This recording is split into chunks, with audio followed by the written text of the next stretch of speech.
Hey guys, welcome back to CLOWNFISH TV. This is Kneon, and I'm going into Interspecies Reviewers. Not something I was going to cover, but there's a lot of talk about this show, and everyone's been asking us for opinions on this very, very spicy show that has been dropped. Funimation has dropped it, and it's seemingly being wiped from the internet. A lot of places that were going to carry it are no longer carrying it, and I don't know if that has to do with Funimation or what, but we're going to talk about it a little bit. So please subscribe if you haven't subscribed already, guys. We're closing in on 100,000 subs, which is pretty awesome. So this version of the story coming from Kotaku about Interspecies Reviewers. Now, I am only somewhat familiar with the show. It's not something I would watch. It's not something I would seek out. That is a personal opinion of mine. However, I do defend people's rights to watch whatever the heck they want to watch, as long as people are not being hurt in the process. That's cool. Now, what's interesting about this is apparently, if I'm understanding it correctly, Funimation started simulcasting this show or started streaming this show, and then it got too spicy for Funimation and they pulled the plug, and now it's been pulled all over the internet, but people want it back. So the long and short of this, the plot of this anime is that there are dudes who want to go to various brothels and test out the wares with non-human persons. That is the plot. Now, how you could misunderstand what kind of show this is really freaking beyond me. Like, I would be like, as soon as they brought up, brothel, I'd be like, wait a minute. What kind of show is this? So, I'm a little surprised that it got as far as it did. I would have been like, yeah, this is not the kind of stuff that we do. Take it somewhere else, but whatever. Funimation says Anime Interspecies Reviewers goes too far and stops streaming it after a couple episodes. This is coming from Kotaku. I got several other takes on this. Each season, this is, who is this? Brian Ashcroft. Each season I write short one-sentence summaries of upcoming anime. Here is the one for Interspecies Reviewers. An elf and a human visit various brothels to see which humanoid species they like best. Okay, so yeah, here's a show about characters having sex with different human-like species to figure out which one is their favorite. The show's premise and trailers seem to indicate what was coming. Probably the elf and the human. Funimation went ahead and began streaming the program, but now the company has decided to cease that, issuing this statement. After careful consideration, we determined that this series falls outside of our standards. We have the utmost respect for our creators, so rather than substantially alter the content, we felt taking it down was the most respectful choice. Why? How did you not know? How did you not know this is what you were getting yourselves into? Careful consideration might have been a good idea before localizing it. I agree, because now they look kind of dumb, don't they? Like, well, we knew this was a really risque topic. We went ahead and did it, and then, wow, we didn't realize that this was going to go almost full-on hentai. Now we're going to pull out. Pardon the pun. Obviously, it's kind of a no-brainer why Funimation got rid of the show, said anime YouTuber Chibi at Chibi Reviews. What shocks me the most, what shocks many the most, is why did they even add the show in the first place? Damn good question. That is a damn good question. Again, I don't think anybody hid what kind of show this was. And I do believe that people, if they want to, should be able to watch this kind of content. Again, this is not for me. This is not the kind of stuff I want to watch. But if you want to watch it, you're within your rights to do it. However, Funimation usually doesn't get into this kind of stuff. So what the hell were they thinking? I don't know. Now they just look dumb. As many have pointed out, the show did certainly push the envelope. So did the manga. To properly stream the program, as YouTuber Noble at Lost Pause, how dare you mention Lost Pause? He's a Yahtzee. Us and Lost Pause, we're just a bunch of Yahtzees. Points out Funimation might have needed to revamp its site, adding an age gate, but that's not ultimately the real problem with the situation. Noble asks, how do you not know what's going to go on in an anime before you announce localizing it? You knew the manga was extreme. You should have been prepared for what was going to go on in the anime. So, yeah,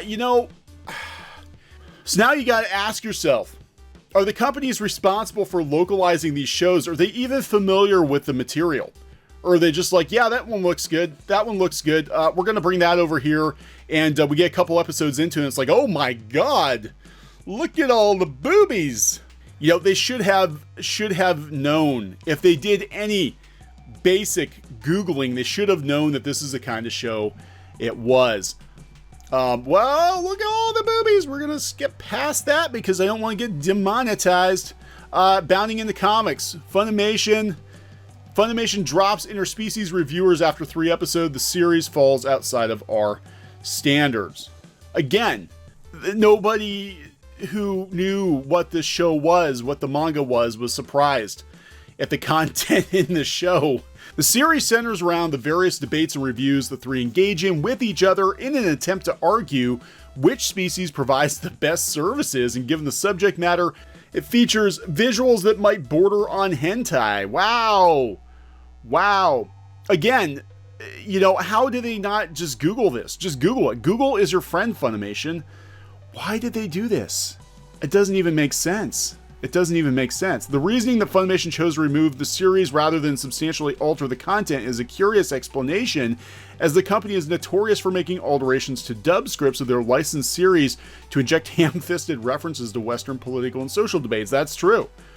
Funimation's failure to specify which specific standards the company has violated has led to some fans to reason that this sudden determination was due to Funimation either blindly licensing the series and failing to review the series before spending money producing an English dub, or the studio faced external pressure from viewers who took offense to the series' content.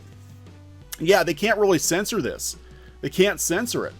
You know, it's too much. It's too much for Funimation. But it's also been removed from Tokyo MX. It's been removed from Amazon Prime Video. Other people are dropping the show. Interspecies Reviewers continues to face challenges airing the show's premiere season, with the show now being dropped by Japanese broadcasting network Tokyo MX. Again, how do they not know what this is? The announcement was made on the series' official Twitter account, with a tweet stating that the series was dropped due to the organization of Tokyo Metropolitan Television Company Limited Foreign Reviews Production Committee. As of the writing, Tokyo MX has not provided any further details beyond the decision. Tokyo MX removal of the series is just the latest facing the series following Funimation's initial dropping of it. The series has since been removed from both Amazon Prime and the Nordic division of French-based streaming service Wakanim. So here, Twitter users are confirming it had been pulled from Amazon, but that might have something to do with Funimation. That might be that Funimation is sending those episodes to Amazon. So this is interesting. I saw this in Twitter on my timeline yesterday. They said, despite Funimation, Amazon Prime, and Wakanim dropping the show, fans have rallied around it. The show is currently the top-rated airing anime on My Anime List. Look at this. It's like above One Piece, above My Hero Academia, above Detective Conan. Everybody wants Interspecies Reviewers. Of course they do. You always want what you can't have. It's the second highest rated anime series of all time. Just what? It is the second highest rated anime series of all time, just behind Fullmetal Alchemist Brotherhood. It's more than likely the reason behind those high rankings is due to the influence of YouTuber Nuxtaku, who claims many of the reviews come from 10,000 new users. Oh god, so they've been trolled.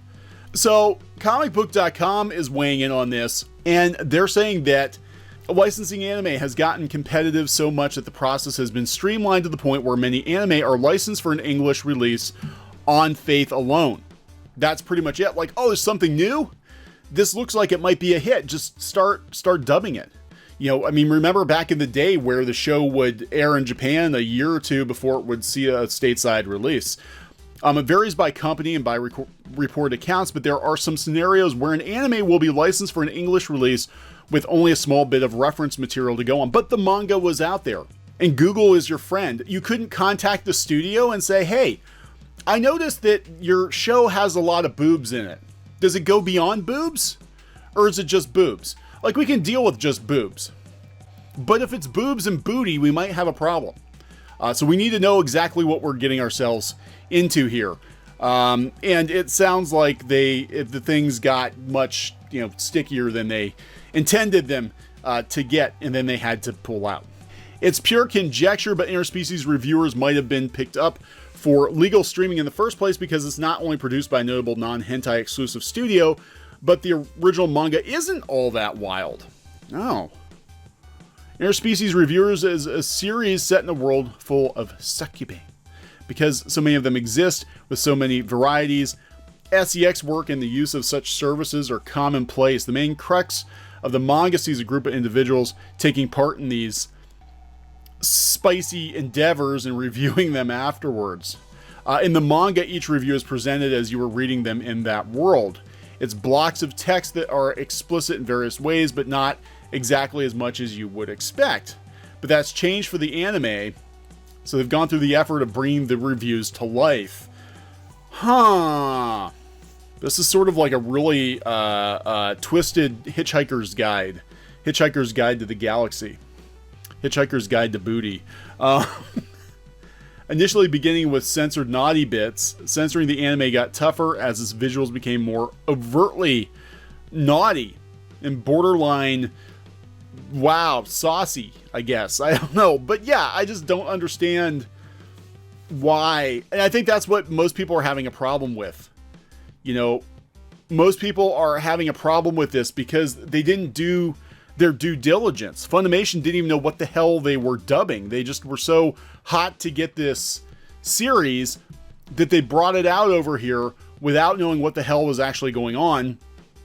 And then they looked really stupid when they had to drop it because it was too spicy for Funimation. So curious what your thoughts are. Again, this is not for me. Not the kind of thing I want to watch, but you're more than welcome to. I think you're going to have to watch it someplace else, though. You're not going to be able to watch it on Funimation. Leave a comment below. We'll talk later. Hey guys, thanks for watching CLOWNFISH TV. Please consider supporting the channel. Go to clownfishsupport.com. That's clownfishsupport.com. And if you want to join our community, go to clownfishtalk.com. That's clownfishtalk.com. Please subscribe.